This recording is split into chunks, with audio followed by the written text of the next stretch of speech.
Bonjour, je m'appelle Ingo Schröder. Je suis le père de 2 enfants, le premier conseiller en portage d'Allemagne certifié et propriétaire de l'entreprise Orpeditz. Avec ma femme Annette et la formatrice en portage Bettina Attenberger, nous avons inventé le Bontolino, le porte-bébé ergonomique de confort pour les bébés et les petits-enfants.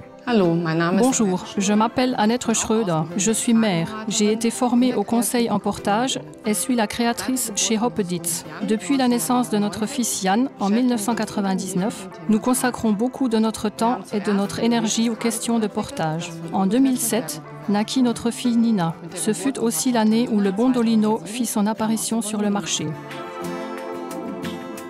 On nous avait plusieurs fois rapporté que les pères en particulier ont des difficultés avec le nouage des écharpes porte-bébé. Ils trouvent cela trop compliqué ou trop écolo. C'est ainsi que naquit l'idée du Bontolino, un produit dans lequel nous avons mis toute notre expérience de portage. Au cours des dernières années, nous avons continué de l'améliorer. Maintenant, il est même certifié par le contrôle technique allemand. Pour cela, nous rassemblons les retours de porteurs expérimentés, de sages-femmes, de différentes écoles de portage et même de nos clients et les mettons en pratique. Vous pouvez l'utiliser pour les tout-petits sans avoir besoin de rajouter ou de rapporter un élément supplémentaire. Il est facile et rapide de l'endosser. Nous allons donc vous présenter notre Bontolino et montrer comment vous pouvez le mettre rapidement pour porter devant ou derrière.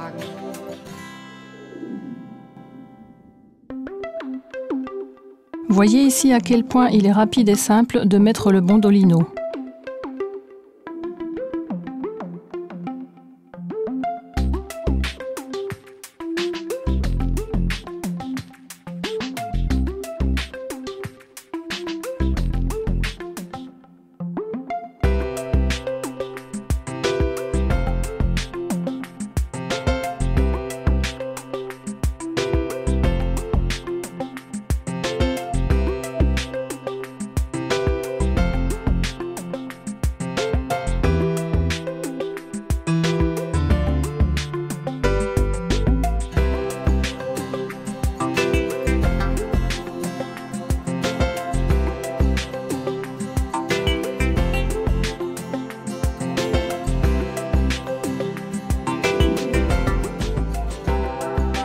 Placez la ceinture devant votre ventre, faites passer le sac de portage derrière vous et fermez la ceinture en pressant les bandes auto-agrippantes fermement l'une contre l'autre. Faites maintenant revenir le sac de portage vers l'avant et placez votre bébé devant votre ventre.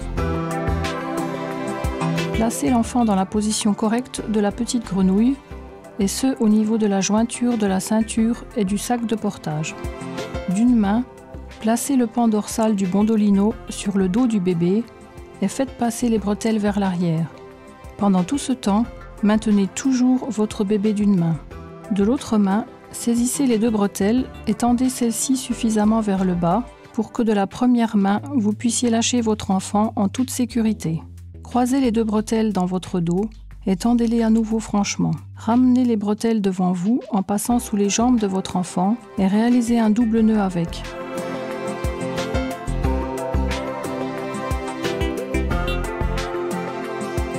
Si les bretelles après le double nœud descendaient plus bas que la mi-hauteur de vos cuisses, réalisez un nœud supplémentaire.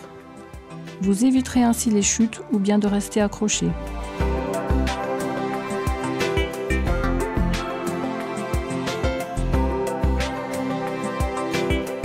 Dans le sac de portage, les fesses de votre bébé doivent toujours être plus basses que les genoux de celui-ci. Les grands enfants peuvent sortir les bras du sac de portage.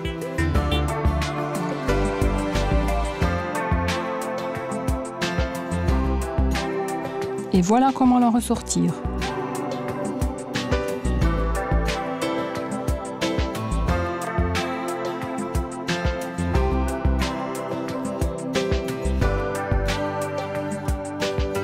Veillez toujours à ce qu'une de vos 2 mains soutienne votre bébé.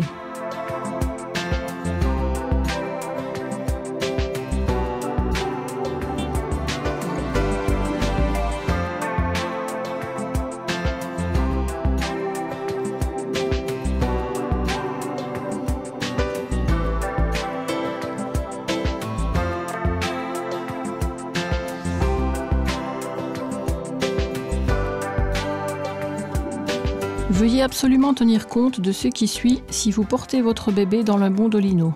Ce DVD ne saurait remplacer notre guide de portage richement illustré qui accompagne chacun de nos bondolinos. Avant de commencer les techniques, relisez absolument notre guide papier. Vous y retrouverez toutes les variantes expliquées étape par étape. Veuillez serrer le bondolino suffisamment de manière que vous n'ayez pas le sentiment de devoir tenir ou soutenir votre bébé d'une main supplémentaire. Le nez de votre bébé doit toujours être dégagé et recevoir suffisamment d'air. La tête de votre bébé ne doit ni tomber sur le côté, ni être en hyperextension vers l'arrière. Les fesses du bébé, dans le sac de portage, doivent toujours être plus basses que ses genoux afin de garantir la position correcte de la petite grenouille. Dans le bondolino, le bébé ne devrait pas être habillé trop chaudement car le bondolino remplace une couche de vêtements. En cas de forte exposition au soleil, les bras, les jambes mais surtout la tête doivent être protégés.